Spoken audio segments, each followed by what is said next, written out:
All right, so let's look at 3.8. So question 4, the universal set or the universal discourse is a set of all people, and M of X is the proposition X is the mother of Y. So it's a family of propositions where X and Y can be members of the universe, so people, and M of XY says X is the mother of Y. So let's do A just for good measure. So there exists an X such that for all Y, M of X comma Y,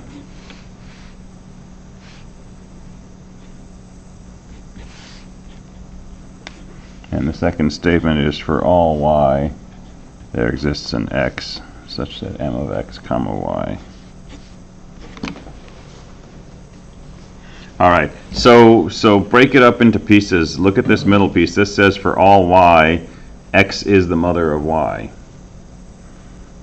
And this existential quantifier says there exists an X such that for all Y, X is the mother of Y. In other words, there is some person who is the mother of every person.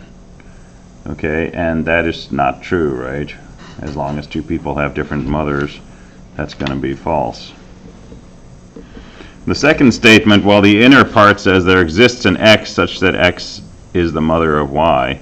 So for whatever Y you pick, this inner statement says Y has a mother. And the outer part says for all Y, this inner statement is true. So for all Y, there is someone who is that person's mother, and that's presumably true. Everybody has a mother. So that would be true. So then,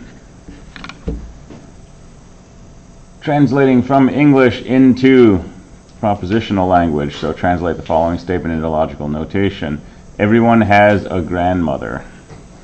So, what were your thoughts on this?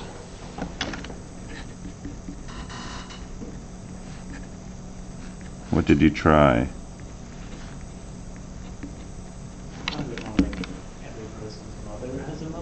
Okay, good. And also every person has a mother. Yeah. And that person has a mother as well. So for any person Y, there exists an X such that X is that person's mother. I don't know why I put a big space in there. And there exists a Z such that Z is the mother of X. So you might do it like that. For any person Y, that's the grandchild, there exists an X who is the mother of Y, and there exists a Z who is the mother of X. So we are allowed to introduce like third variable? Yeah, I don't think it puts any, I don't think you even have to use X and Y. Could you use a different proposition for is a grandmother?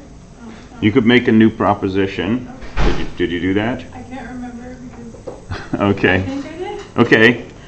It's similar to the second one above where it says for all Y there exists an X. Okay. And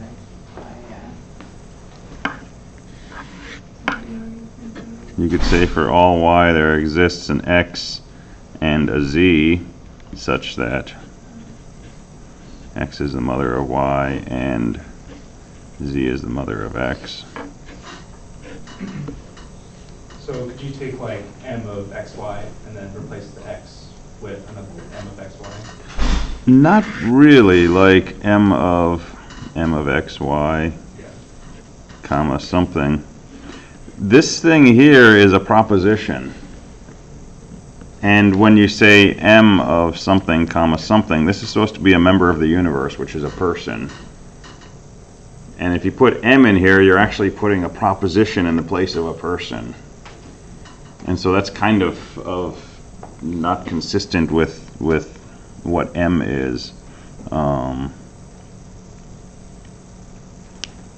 Right, because that's technically, if you just take it very literally, it's saying that this proposition is the mother of whatever the second variable is. But that's the spirit of what we're trying to do, right? We're trying to say that this thing satisfies, this person satisfies another proposition, m of x comma that person. But you have to put it into some sort of propositional language.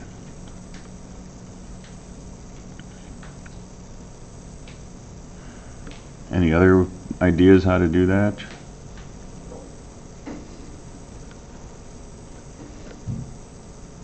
So those are the two that come to mind right now. There may be other ways. I'll see what you did. All right, and number 10. Over the universe of real numbers, use quantifiers to say that the equation a plus x equals b has a solution for all a and b.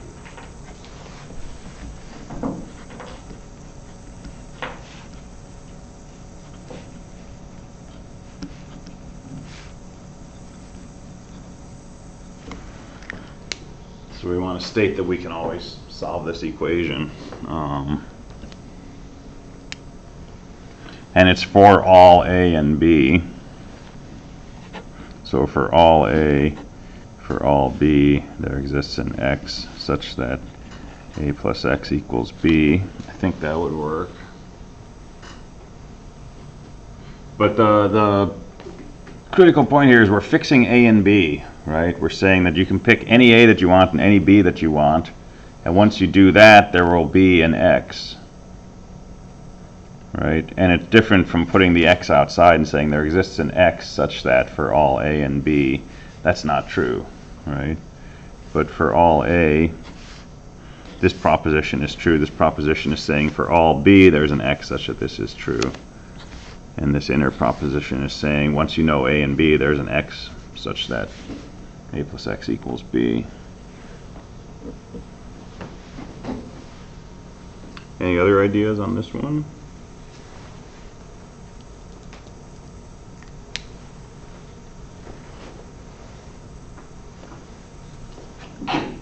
Bless you. I had a question on when you use examples in the book, you used like the arrow of implication. Could you use that? Like where? As like a where? Right there. Right here? Yeah, the first argument right there, where it says wx implies fx. Oh, let me see what they're doing. The universe animals define fx. X is a fish, lives in water. If it lives in water, it's a fish. It's not always true. Yeah, you can use that to write an if-then, basically. Okay, that's... Right, they're just saying if not for all x, wx implies, yeah, if wx, then f of x. Okay. That's okay.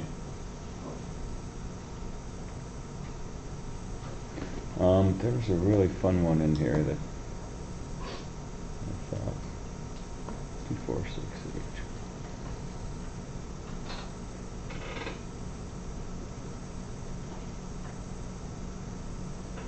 8. Well, since we're in here, what about number 6? Use quantifiers to say the square root of 3 is an irrational number. Can you say that there is no rational to which that rational square would equal 3? Okay.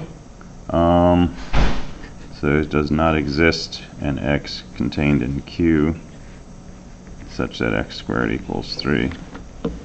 That seems like that works for me. There does not exist an x in the rational such that x squared equals 3. Could you do it without using the set of rationals? Use the set of integers and put like x somewhere after. Okay, so go over the set of integers. So details.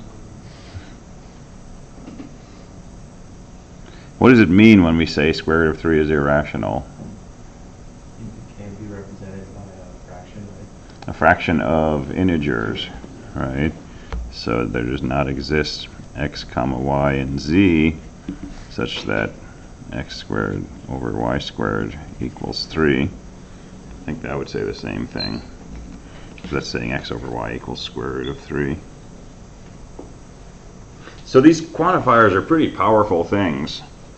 I mean, for all there exists doesn't sound like a lot, but they're actually able to grasp some really intense concepts. Number 8, use quantifiers to state that for every positive integer there is a larger positive integer. So what does that look like? For every positive integer there is a larger integer. I think I said for all p, I said the proposition p to be positive integers, and then for all p there exists like p plus 1 or something like that. Okay. How about for all p there exists a q such that q is bigger than p, or q equals p plus 1. And this is where we're just working over the integers. So for all p there exists a q such that q is bigger than p. What is that telling us? That's telling us about infinity. That's what we mean when we say there's an infinite set of integers. We don't mean there's an integer that's bigger than everything else, right? We mean that for any integer there's always something that's bigger than it. For this one, wouldn't you have to use the universe of natural numbers because it's positive only? Yeah, so natural's right because it said positive.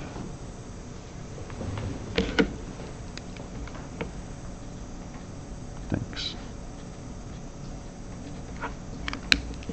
All right, so there's a nice succinct way of formalizing the concept of an infinite set and the fact that integers are unbounded, which is a really heavy concept. It's one that eluded people for a long time. So these quantifiers are good things.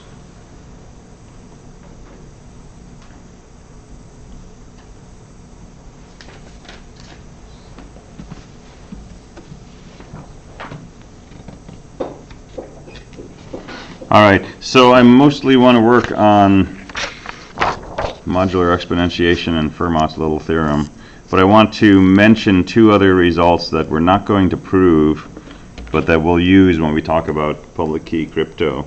The first has to do with solving congruences like a times x is congruent to b modulo m. And again, if this was just over regular numbers like real numbers, this is easy to solve. X is just equal to b divided by a, right? It's basic algebra. But when we're working over integers modulo something, and we want to find x, it may not even have a solution, right? If we're working modulo 2, 6x is congruent to 1 modulo 2, there's no solution to that, right? Because we know 6 times anything is going to be even, which means it's going to be congruent to 0.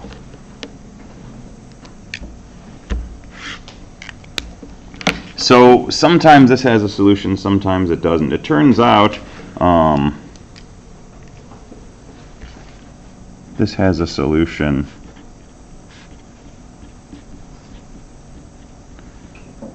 If a and m are relatively prime.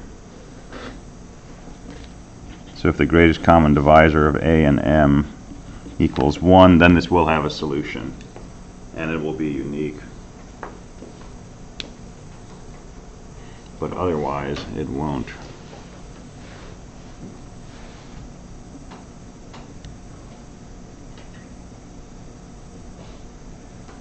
This would have been a better example.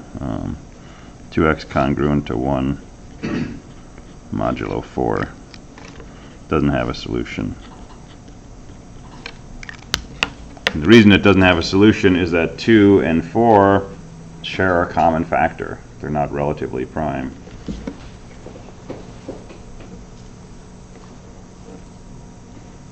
So sometimes we can solve these congruences, sometimes we can't. The other thing I want to mention And this is a beautiful result. It goes back thousands of years. Suppose we have x congruent to a1 modulo m1, and x is also congruent to a2 modulo m2, and x is congruent to a3 modulo m3, and we might have a set of these. We might have n equations. And we can say, is there a single x that satisfies all of these equations simultaneously?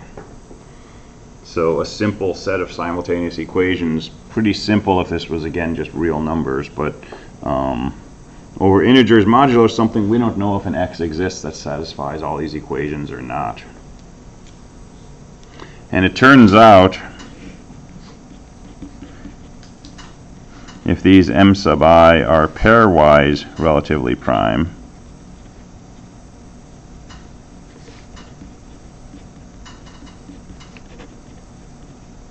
so if we take any two of these and we find they have no common factor other than 1, then there is a solution to the set of equations.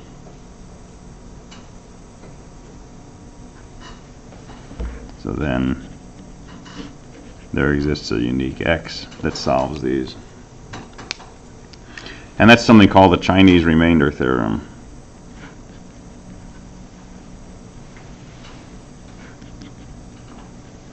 And there's reference to it in some very old Chinese texts, but it may have been known even before then. So we're not going to discuss how we solve these, but I want you to know that if you have a series of equations, congruence equations, and your moduli are relatively prime, there is a unique solution guaranteed, and there's a simple algorithm for finding that solution. And we'll come back to that at the end of today or Monday when we do cryptography and public key crypto.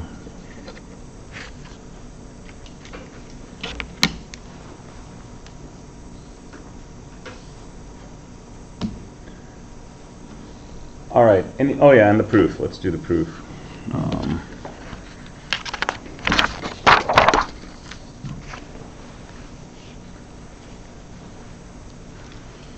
So let's prove that if A divides X and A divides Y, then A divides 5x plus 3y. So did anybody make a start on this? What did you do? Well, I said if A divides X, then X divided by A is congruent to 0 mod A. And I did the same thing for A divides Y. Okay, so A divides X, that's given. And then what's the congruence we get from that? I said A, or X over A is equal to, or is congruent to 0 mod A. Okay, so X is congruent to 0 mod A, because it's got nothing left over when you divide, because A divides it evenly. So then I was able to say 5 times X is congruent to 0 as well. Okay, good. So 5x is congruent to 0. And then I did the same thing for Y. So I said Y is congruent to 0, and then 3Y is congruent to 0. Then I did 5x plus 3y is equal to 0 plus 0. Or is congruent to 0 plus 0, which is 0. Good. So And then I said, because 5x plus 3y is congruent to 0 mod A, then A divides 5x plus 3y. perfect. So modular arithmetic trumps propositional logic here, right? We don't have to do any fancy logic. We can basically do algebra. And the key here is knowing that divisibility is the same as congruence to 0, right? And then this turns out to be also congruent to 0 mod A. So that's one way to prove this, or similar things. Did anybody prove this without using modular arithmetic? All right. What did you do? You said if A divides X, then X equals some constant times A. What should we call that constant? A. Okay, we'll call it K. And then the same thing for Y. Okay, A divides Y. So Y is some constant times A, but let's not use K. Yeah. Okay, and this is a really important point. If I say Y equals A times K, I've just made X and Y equal to each other. And that's going, right, I can't say that Y equals A times K unless I know that Y is equal to X. But I could say Y equals A times J. That's fine. But the most dangerous point in here is when you're writing this down, it's too easy because we always use K, right, for an arbitrary constant. Well, we've already said K is X divided by A. So make sure you use a different one there. All right, and then You said 5x plus 3y equals 5 times A times K plus 3 times A times J. okay. And you just factor out the A. And that should just mean it's A divides 5x plus 3y, yeah. All right, so we took what we were given, we used the definition of divisibility to write X as A times something. Same for Y equals A times something else. We applied those, we plugged them in for X and Y in here, and we came up with some equalities, which show that 5x plus 3y was A times an integer, and therefore A divides 5x plus 3y. And double check, is this a proposition, A divides X? Right, and I should make sure I'm doing a nice vertical line there, because if I say A slash X, that's not a proposition, that's just A divided by X. That's a proposition, this is saying this equals that, that's a proposition. Divisibility, this equals this is saying this equals that, which is equal to that, that's a proposition. And this is another proposition saying A divides that expression. So everything in there is a proposition. That's a good double check to make. So I think what confused me is because A divided by X didn't have, didn't equal anything.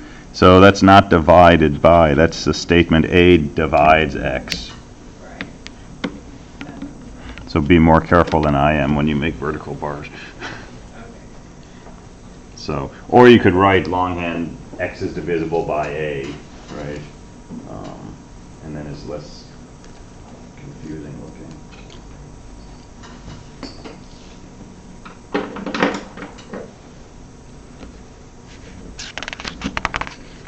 All right, questions on any of that? All right, so I have some homework exercises that we can work on. So I posted an announcement. I do not have a homework 6 posted, okay, because I'm not here Friday, so it would be due Wednesday, and you've got a midterm coming up, and you've got a programming assignment due today, so you've got enough to do. So so no homework posted for this week, and I'll probably give you homework Wednesday. That'll be due the following Friday. All right, so let's do some modular exponentiation. So I have some warm-up exercises here. First one is just compute 5 times 7, see what that's congruent to mod 3. And then find 5 mod 3, find 7 mod 3, and multiply those answers together and compare it to what you got with question 1. And then 3, do those first 2 steps, but do it for 5 plus 7 instead of 5 times 7. And what you're doing here is you're confirming in one case at least that with modular arithmetic we can do multiplication and addition and then take the modular equivalence, or we can take modular equivalence and then do addition or multiplication. So we're showing that the order of those things doesn't matter. And then 4, think about powers of 7, and I asked you to compute 3 powers of 7 and then think about 7 raised to this ridiculous number, mod 3, and see what that is. So so I have these written out. You can grab a sheet if you want, find a group of a few people and work on the board.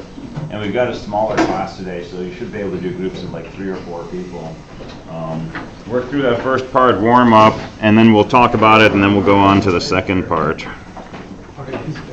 But if you finish the first part really quickly, you can go on.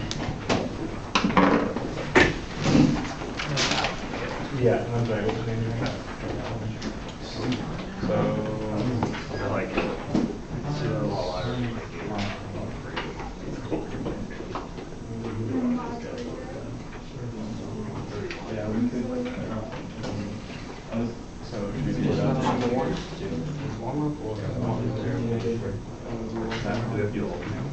We do warm up as well? Yeah, that's the one we're doing right now.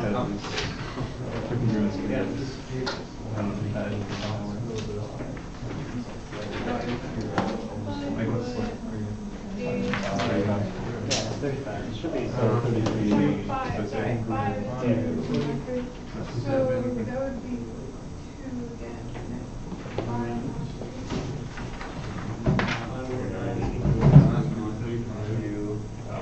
Oh, okay. Pretty much did 2. Yeah. I see. I was wondering why you did 2 times. One be five. Two questions. And then 1. 35. We're doing 3, essentially 5 days. We're getting rid of 30. 5 would be 3, that would be 2. 35. Yeah. 2. On. Essentially.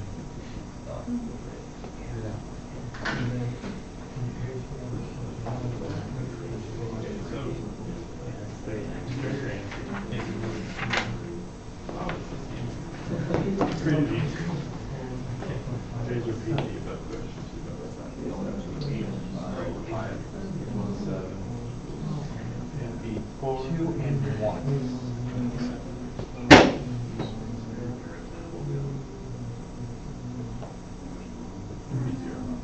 Yeah, 2. So essentially, it would be Oh, these are both 2 questions, so this would be the first one. Better, this would be 1 would be. Did you reduce?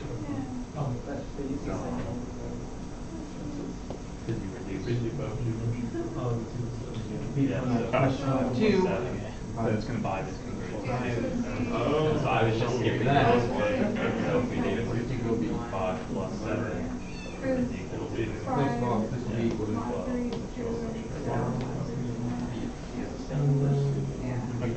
Are we doing the next set or just those first 5?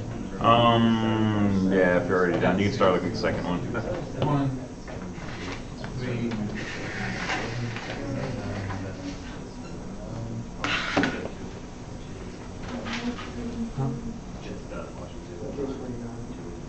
Yeah. It's just an, as an example, that's how. One of the 2 times. Yeah, I'm trying to do them out of my head. We have to modify. 342. Yeah, 7 times 7. So if we have Right, and then we do 7 times 7, No, just be 7. 49.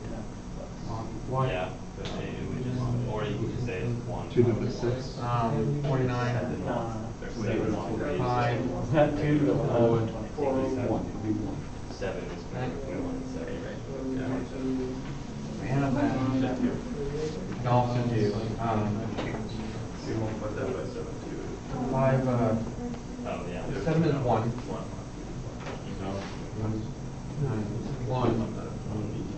49. On 1. Same big there. That's ultimately what we're trying to do. And then 1 to 0. And same thing with the next 5, is that no matter what number you go with,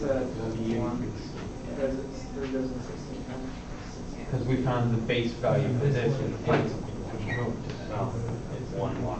So when we have 7 to the power of 2, 3, 7, 6, 1, 8, 1, 7, 2.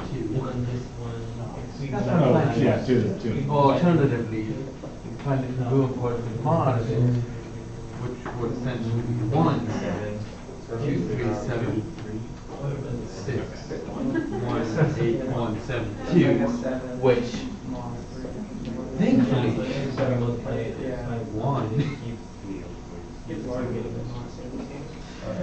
Well, we can, but I'll be here for the rest of the 2 semesters. So, Big number. Yeah. So is that if you want to do it, you can guess like that. you can break them up. So yeah, so now let's calculate. Is it plus? Yeah. Yeah, I agree. Ratio some sort. So I heard you say the answer for 5, right? Yeah. Okay. It was just 1. Okay. It's complete 5.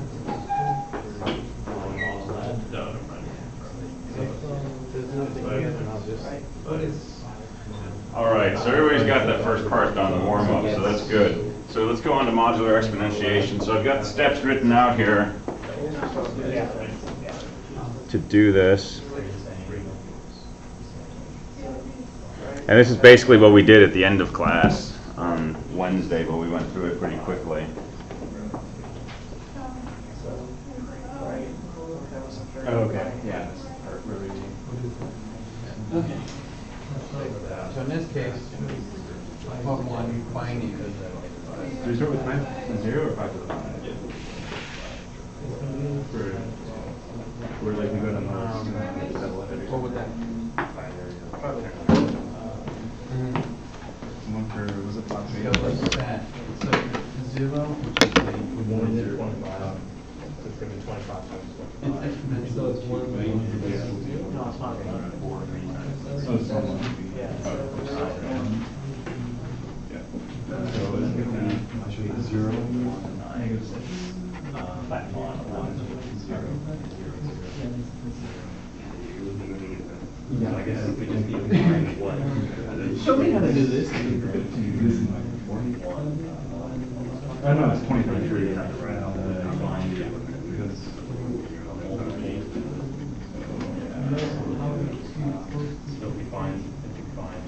You know the value of finance not one Then we can just split this up into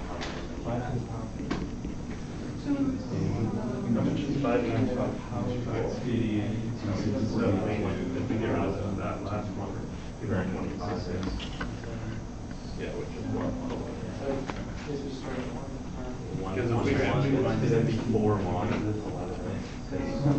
11 times 11 is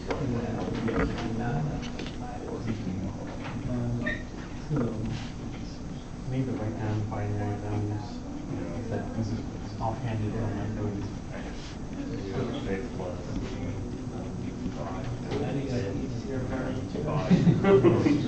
Nice job.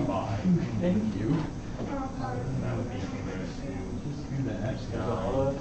Save us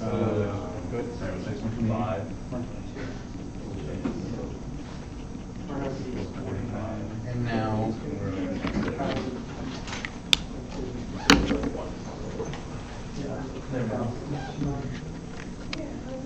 So then we just divide this by 5. You want to get.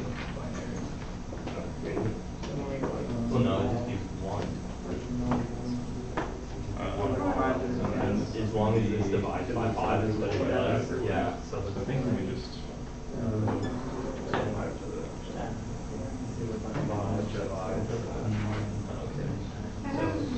Divide. 2, 4, minus 2. What's the next one? So, No, that's 4 and 2.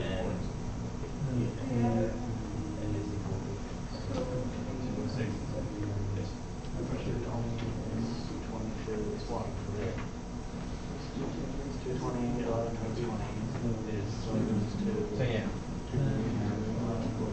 would it be 243?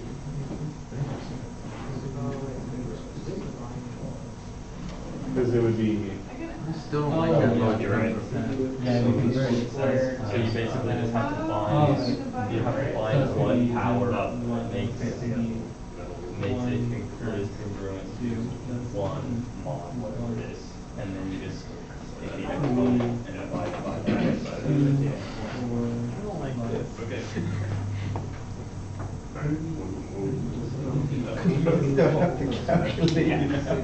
Oh, so we basically. Oh. You're right where you should be so far. So we do. Like how we have to calculate this thing out. Well, sorry, it only takes 10 steps actually. How's this looking? First 4 are the worst. It's looking good so far. Yeah, nice. Perfect.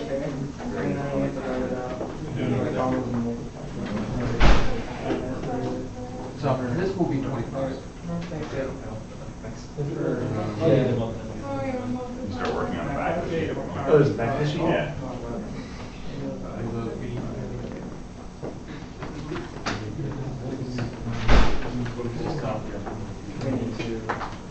We have this number. Let me see what I put back. So 1, 0, 0. So we would do each one model? Zero. And you don't have to do the GCD one, we already did the GCDs. Okay. Unless you want to practice.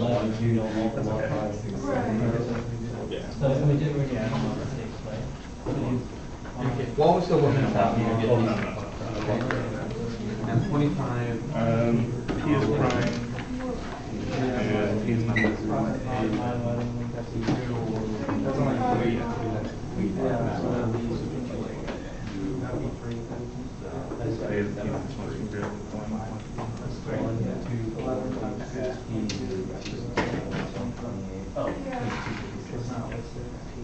Make your life easier. So make a table on the side.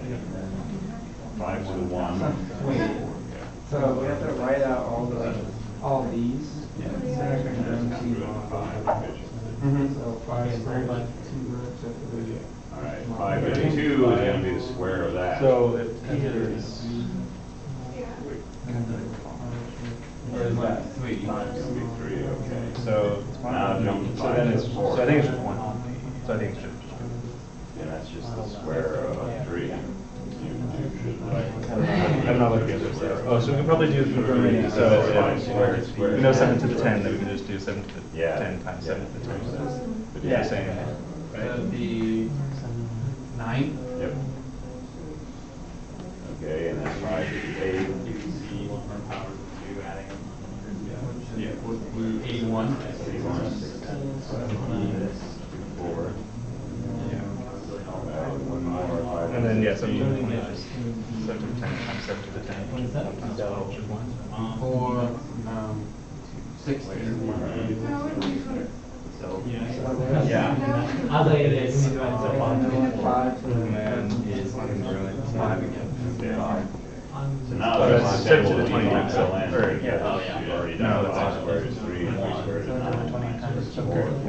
I think that would be 7 to the 20. Yeah. So we're gonna keep square, squaring No, to 20, yeah. but essentially Well, yeah. Did they multiply or add again? If you do it like this. to be So the hardest part is going to Multiplying by multiply. 7 to the 20, but it would add. 2. So 1 to the 10 is just 1. 5. So then this is half.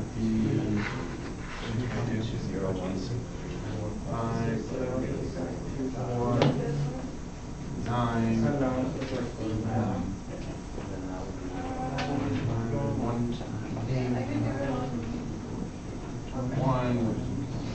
4, Yeah. So I guess that then just multiply by 49. You're not going to use your calculator.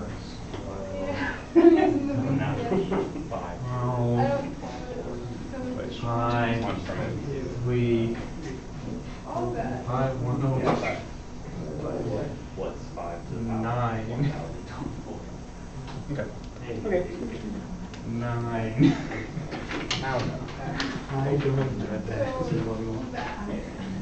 But yeah, that's essentially what it is.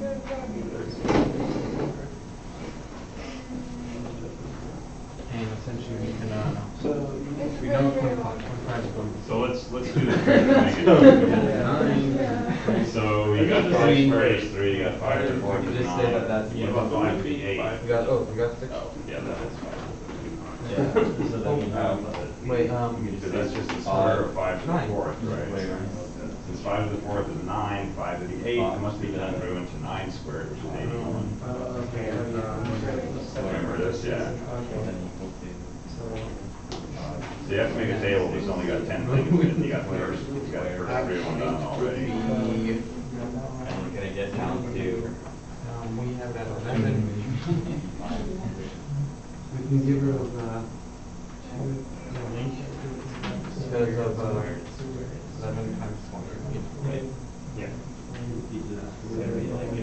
It's just gonna like keep going 11 or however long it is, which is 5 to the 0.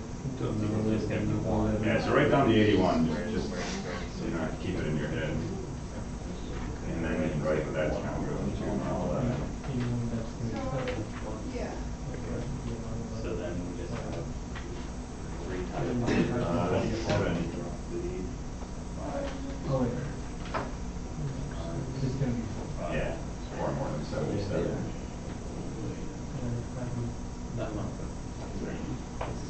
Or 10 to the 30th. Or 10 to the 40th. Well, 10 to the.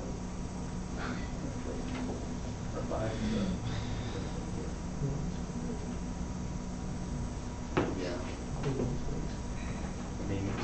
It is, but it's also something found like easier. 5 plus 5. That's smart. 81 is congruent to. Oh, because they're all there. 5 times 9. 5 times 2. So 5 to the 16th is the square of 5 to the 8th. Mod. 5 to the 8th is congruent So to wasn't 4 that square of 4 Bitcoin is 16. for doing all this math? That was Bitcoin? $40. It crashed. Right, so each row you're just squaring the row above. It might be in the thousands still, I don't know, but it definitely crashed. Yeah, yeah. Those don't congruent to square. Yeah. My friend got it. My friend got it in like 2012. Yeah, Okay. we did that here as well. Like, it was like mine was Yeah. or whatever. Yeah. How much is empty? Did you get an answer? Yeah, it gets yeah. Yeah. I'm really going for it. Then you just like model 11 on the side. Hey, pennies add up. Here, this one They is need to something buy a else. single Okay. solution. We're just going down until we found log one. Okay. So when you're. Because we went from here, we said 5 to the 4 times 5. We said 5 times 5 instead of 4 times 2. Oh, okay, We went okay. That's the one. I know we got over you did. Depending on the. Look, before we know the price, I said I took it. So anyways. All right, that works. Good. Okay. That's the all-time high. When was that? That was, Oh, no. Current Bitcoin is $8,000. Dividing it. We said that. B9 If you think about it, like, Because just like, nine alright, I'll give you the fractional Bitcoin. 81. Five to the 16.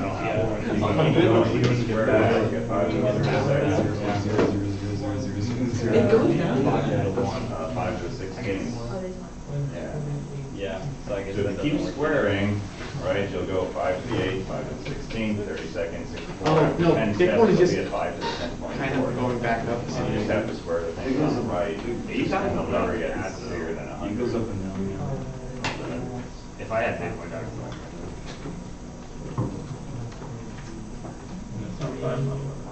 I don't get how you can mine like as a core process. Like I know it's solving algorithms, but like who's paying you to solve these algorithms? Also, yeah, I don't know the process. He hasn't built something. So how do we?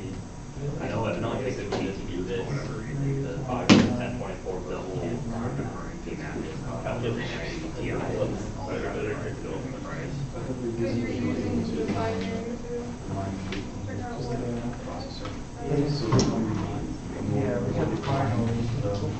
Yeah, I just. We have to work on it because we have one over here. Yeah.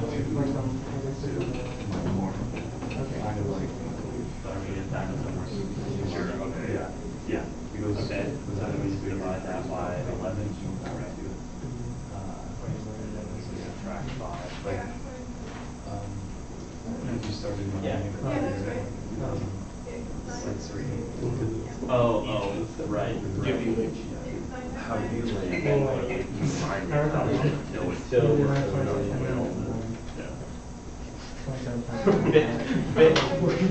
oh, Or we can just find hours. Yeah, that's like the. Yeah, that's what I was trying to think.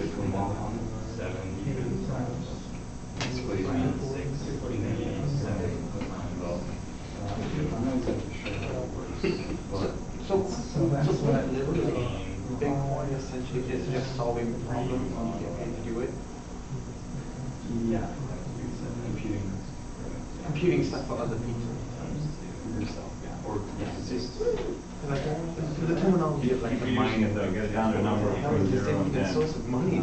I don't think it's a finite first, right? it is, yeah, it is. No, it's infinite, there's. That's deep, but Yeah. Oh, Yeah, you can keep on mining them, but difficult to get. harder and harder. Yeah. Yeah, if you get it early on. Is it the greatest? Yeah, it's not a big problem that. You're looking for a remainder when you divide 243 by 11, so that would even use calculator. You're thinking of even number. Yeah, that's your greatest common divisor. Oh, yeah. Does it? No. Great. How much does it divide? How many times? Like trying to, like, before we like, did like 128 or something, now we feel like the way you say it, like, keep doubling. So then what's 8 times, what's 8 times 128 minus 10? 40 is not a multiple. Yeah, I was confused when I did it, so. I was just confused with Okay, so maybe the- where the hell so it money was. P, So this Yeah, is- what it was. Yeah. Or the theoretical value. But you were, The value is. but you were demanding. Yeah. So this was. yeah, and now it's not 0. Yeah, keep dividing them by 2, it doesn't. So then, but then we came over here, and this was basically, we're just trying to find whatever's equivalent to. Someone was trying to- Okay. And then we can just, they can do like Yeah, the value would actually be less because the function would be harder to solve. It's also this on the board. Find 5 to the first. Yeah, so much. That's how you say Yeah. Then. Right. Right. This is just the square of Right now, that. it's probably This is the easier square of that. to steal all This is 5, Yeah. 25. I don't think it's This is 3 I don't think it's still, if you go to This is 9 squared, which is 81, which is 4. You create by the find the wallet, Which is 5. make it to a pin location And then with the Google. others you've already Then done. that would your notification on send wallet. Get that out too. Fourth will be 3 squared, which is 9, and it's just gonna be the same pattern. but these are now. 5 to the 4th is 9. That's so bad. 5 to the 8th is the square. Like what pizza I did for the big one, I bet they're doing pretty good right now. Right. 9. What pizza? How did we get one? I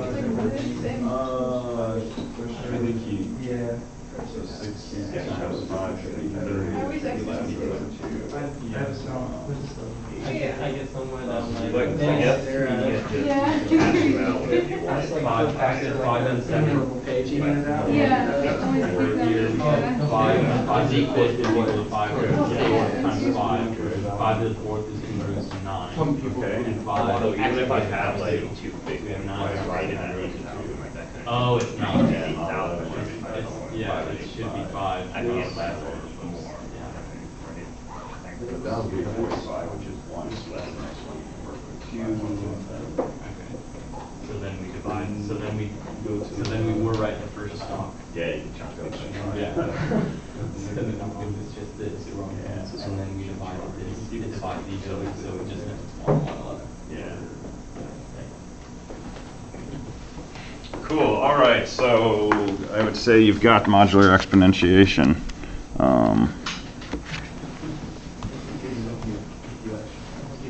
So here's my table for powers of 5. 5 to the first is 5. 5 squared is the square of this, so it's congruent to 5 squared, which is 25, which is 3 more than 22. 5 to the fourth is the square of 5 to the second. So it's the square of 3, which is just 9. 5 to the 8th is the square of 5 to the 4th, which means it's the square of 9, which is 81, which is 4. And then 5 to the 16th is the square of 5 to the 8th, so it's the square of 4, which is 16, which is 5. And as you go from here, you'll recognize a pattern, which is 5 to the 32nd is 5 squared, but we already figured this out. 5 squared was congruent to 3. So now the trickiest part from that point forward is just making sure you get the right powers of 2 here. 64, 128, 256, 512, 1024. And it's going to be the same pattern, 5394, 5394. So there's my table of powers of 5, right? And the bit of writing your number in binary and expressing 1030 as 1024 plus 4 plus 2 is so that we can say 5 to the 1030 is 5 to the 2 times 5 to the 4 times 5 to the 1024. So now you just read those off your table. 5 to the 2 is 3, 5 to the 4 is 9, 5 to the 1024 is 9. So the product of those should be congruent to 3 times 9 times 9. And I want to be lazy, so first I multiplied 3 by 9 and got 27. So this whole product, 3 times 9 times 9, is the same thing as 27 times 9. And 27 is the same thing as 5. It's 5 more than 22. So 27 times 9 should be congruent to 5 times 9, which is just 45. And then that one's pretty easy. It's 1 more than 44, so that's congruent to 1. So you can multiply a bunch of numbers and you never have to do anything bigger than 10 times 10. And some other people discovered that if at this point you kind of go off on your own, you could say 5 to the 5th is congruent to 9 times 5, which is 45, which is congruent to 1. As soon as you have a congruence to 1, that's pretty powerful. Because that tells us 5 to the 5th is congruent to 1. 5 to the 10th will be 5 to the 5th times 5 to the 5th. That's going to be 1 times 1, which is congruent to 1.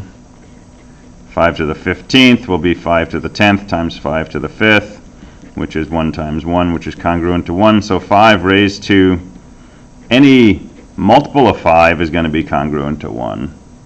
And as soon as you note that and you realize 1030 is divisible by 5, you got your answer right there. So that's a lucky shortcut if you happen to find a power that's congruent to 1. But the actual technique of modular exponentiation is to just dutifully write out 5 raised to the 1, 2, 4, 8, 16, 32, and fill in what those are equal by squaring the answer on the previous row, and then multiplying the right terms to get your exponent. But sometimes you can stumble across a shortcut.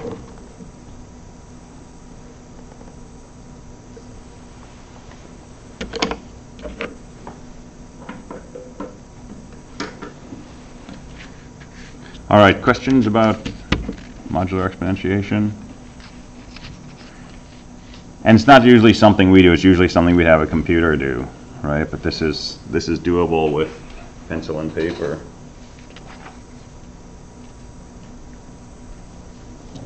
All right, so one more problem set to work out in groups.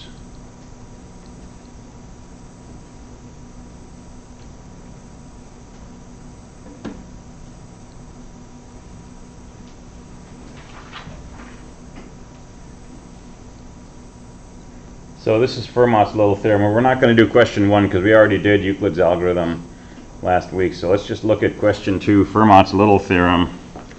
And the thing to remember here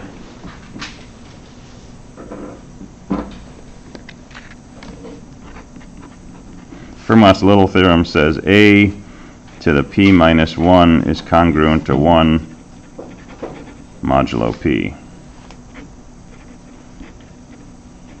as long as a is not congruent to 0 modulo p.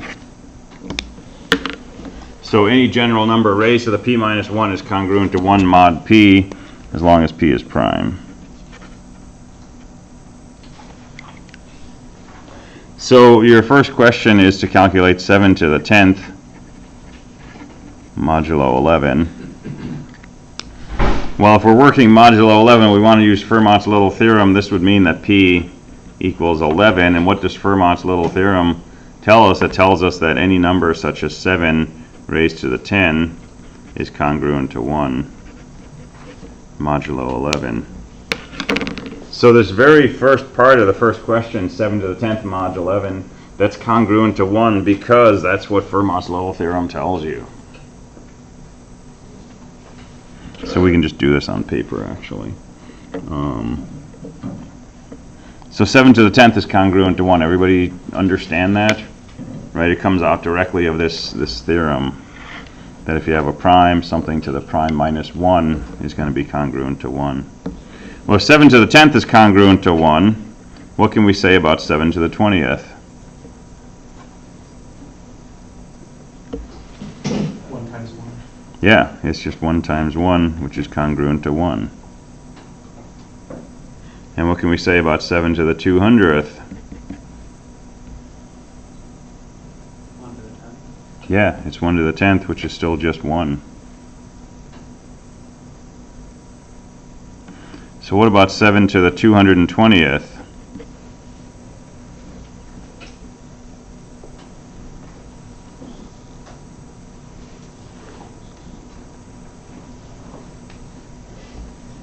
Exponents are kind of weird.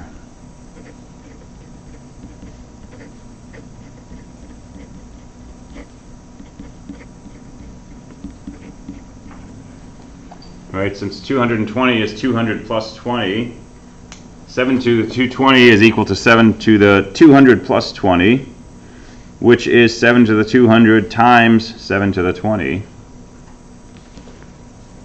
And if we write that in terms of congruence, 7 to the 200th is congruent to 1, 7 to the 20th is congruent to 1. So this is congruent to 1 times 1, which is just 1. So 7 to the 220th is congruent to 1. And so the last part of the question is to calculate 7 to the 222nd.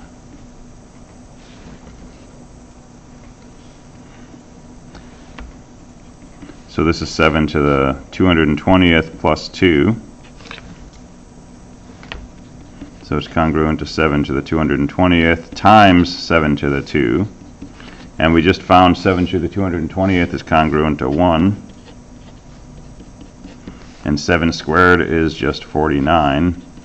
So this whole thing is congruent to 49 modulo 11. And that one we can actually do the arithmetic. It's 5 more than 44.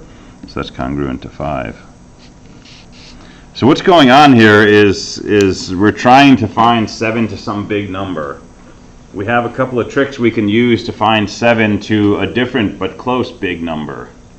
Right? In modular exponentiation, we can find 7 to the 1024, and that's pretty close to 1030. With Fermat's little theorem, we can find 7 to a power that's not close to 220, but the congruence is 1. Which means that if we raise this to any power, it's still going to be congruent to 1. So first we use Fermat's little theorem to find a power of 7 that's congruent to 1. And then we can just start turning the crank, and this gives us 7 to the 20, 30, 40, 50, 60, 70, 80, 100, 200, 210, all the way up to 220. And it still tells us that that's congruent to 1. And then we just have to go up 2 more steps to get to 7 to the 222, so we just multiply it out by 7 squared. Does that make sense?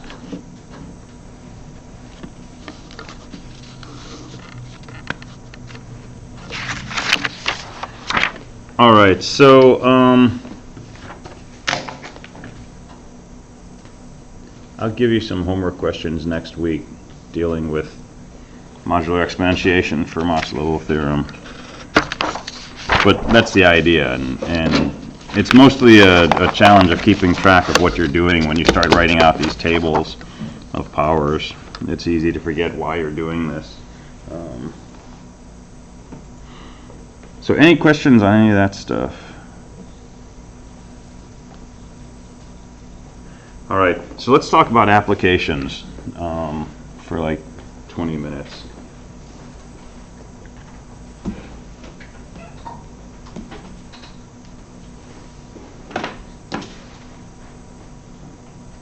So, first application, well, this is something we call parity.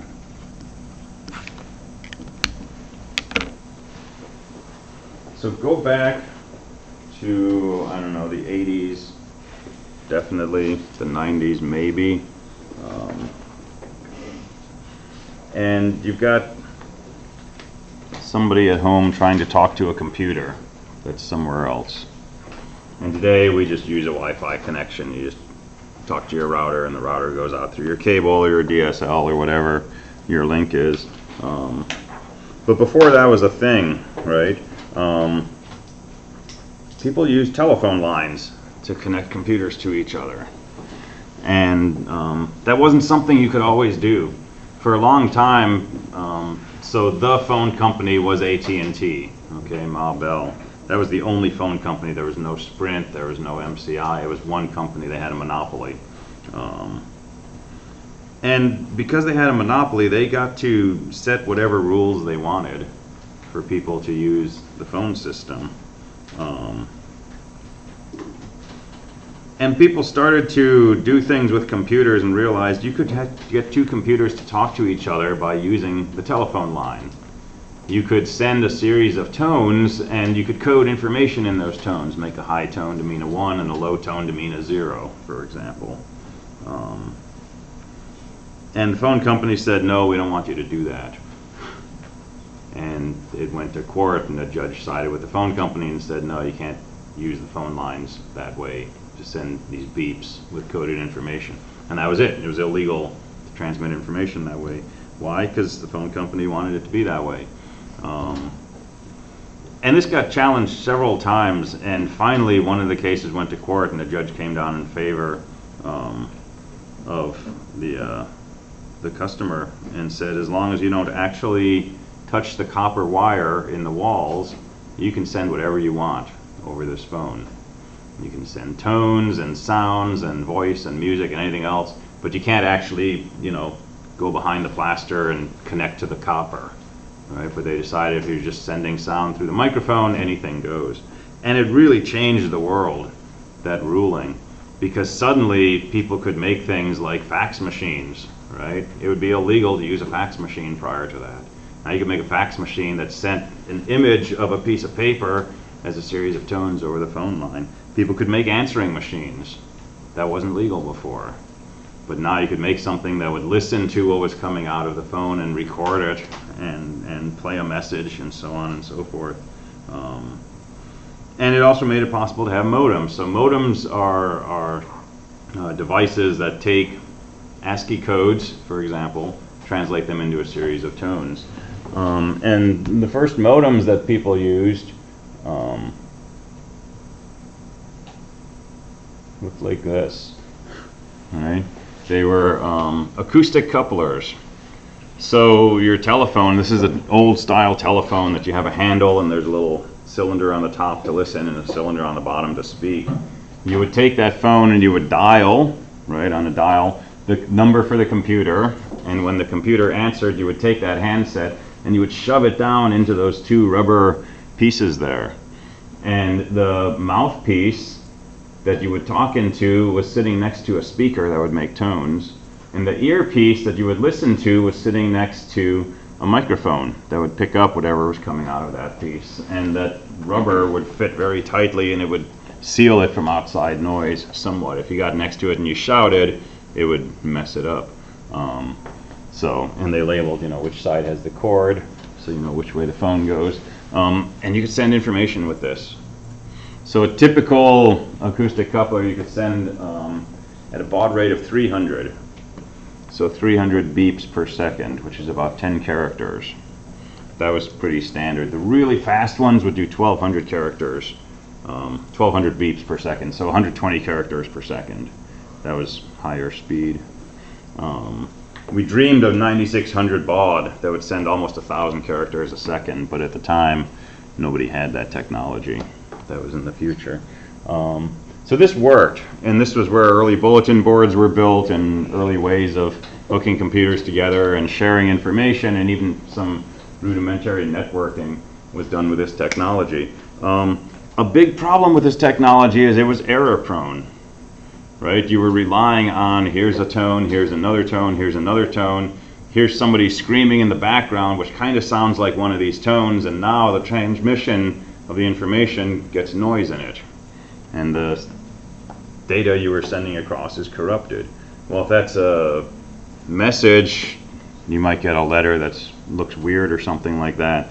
But if that's something like a set of binary code for a program, and a bit gets flipped somewhere, right, who knows what's going to happen. So here's a typical scenario. We're sending ASCII codes. So here's the letter A, that's ASCII code 65. So it looks like that as an 8-bit number. And we might send this as a low tone, a high tone, 5 low tones, and a high tone. So you're at home and you're entering grades for your class and putting in some student's grade, and they got an A for the course. So you type an A and it starts to send this signal. But right at this point, somebody turns off the light in the hallway, and that makes a little spike, and you get a little sound, and you get a little blip right there.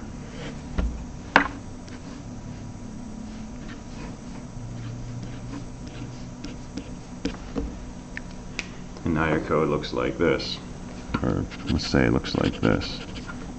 All right. So this is 67. That's an ASCII code for a C. And so you hit a letter A and it tried to transmit an A, but the computer that was listening heard a C and it records a C for the grade. Right? So this is a problem. So pretty quickly people decided we need to have some way to do error checking, to know if what's being received by the computer is the same thing as what was sent. And so a really simple way to ensure data integrity, or to help ensure data integrity, is to use a parity bit. So your character comes across as 8 bits. This is 65, which is an A. So there's 2 types of parity, even parity and odd parity. So let's talk about even parity. So we include a 9th bit such that the total number of ones is even. So we're going to add one more bit here, which is going to be a parity bit. And it can be a 0 or a 1. We choose it so that the total number of ones in this 9-bit number is even. Okay, so if we want to put one more bit in here, we want the number of ones to be even, what should that bit be? It's got to be a 0. So we would send 0 and then 0, 1, 0, 0, 0, 0, 0, 1. The computer receives this. It counts the number of ones. 1, 2, is that an even number? Yes. So it thinks this is a good transmission. Now if noise comes along,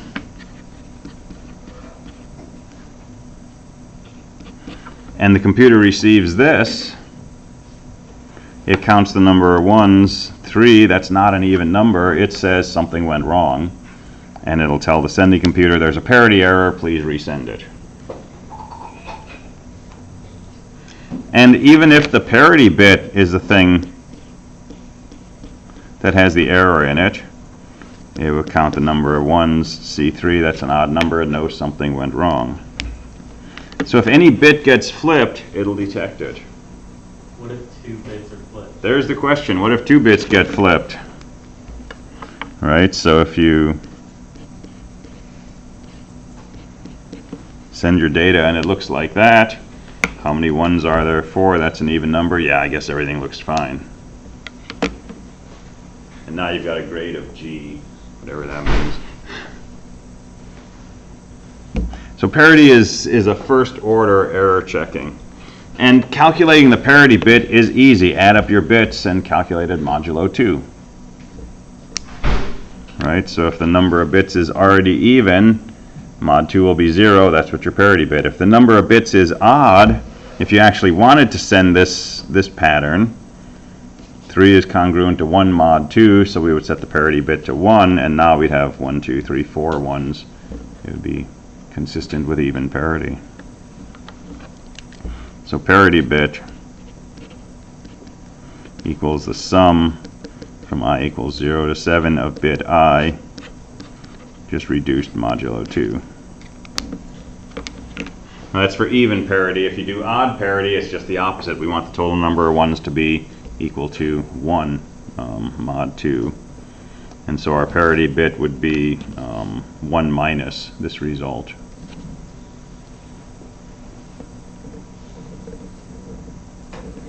And some systems used even, some systems use odd. When you were configuring your system to talk to a computer, you had to know, was it expecting even parity or odd parity? And you set it up accordingly.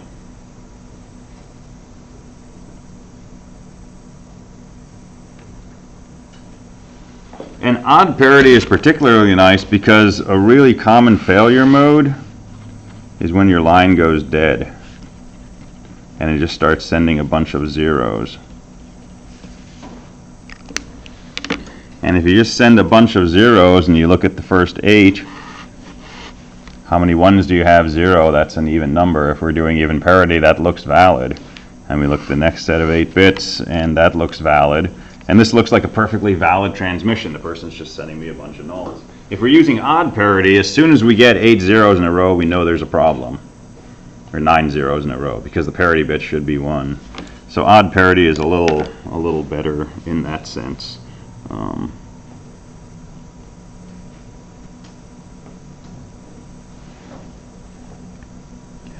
So that works for first level error checking, but in a very noisy environment or a very high speed transmission, it's not very usable. So there's embellishments on this. There's more complex things you can do than simply add up the bits and reduce mod 2. So you can use weighted combinations of bits. You can take the bits and add them up from multiple characters and reduce it modulo 97, right? And it's more likely that if there's a few errors, you're still going to get the wrong answer out in the end. So it becomes a question of what's a reasonable scheme that helps us know that we've actually got correct data, not simply a series of mistakes that make it look like it's correct data. So one way to do this is just transmit every character twice. And now, you know, if 3 bits get flipped in my transmission, it's going to look totally different from when I send the character again. So every time you send a character, send the same character right after it. It's very unlikely that a random change to a few bits is going to be mimicked exactly in the next set of 8 bits. The problem with that is it takes a lot of bandwidth. It cuts your speed in half, basically. And we have the same problem with computer memory. So you have memory in your laptop, right? How much memory do you have in laptops these days? Because mine's like old. How much main memory? 32 gig? Anybody got more than that? I think I've got 16.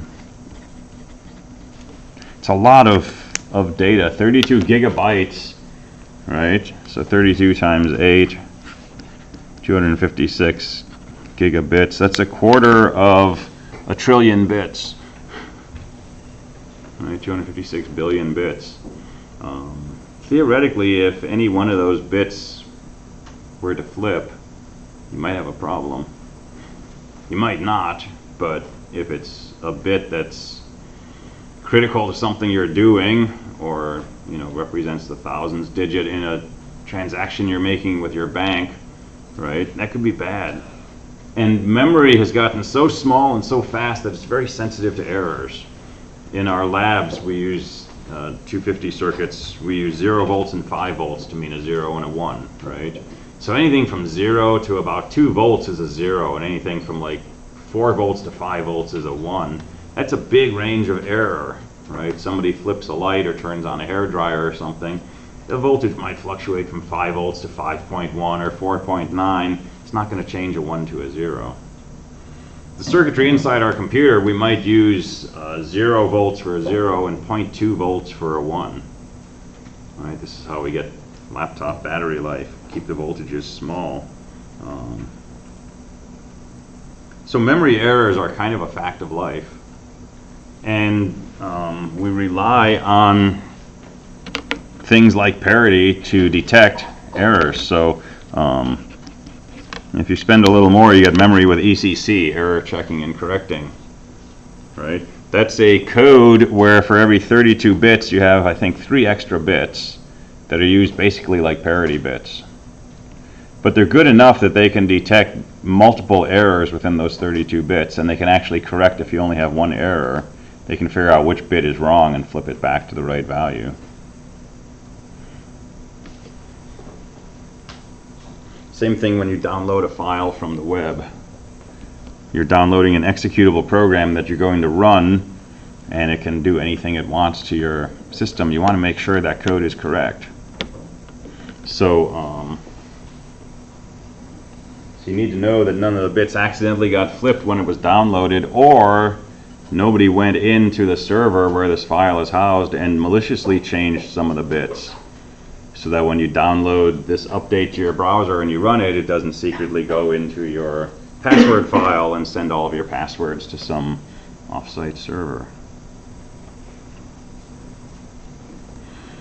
So this will take us to talking about hash functions and things like MD5 hashes. Anytime you download something online, you usually see this big long block of numbers, usually hexadecimal numbers, and it'll say something like MD5 hash.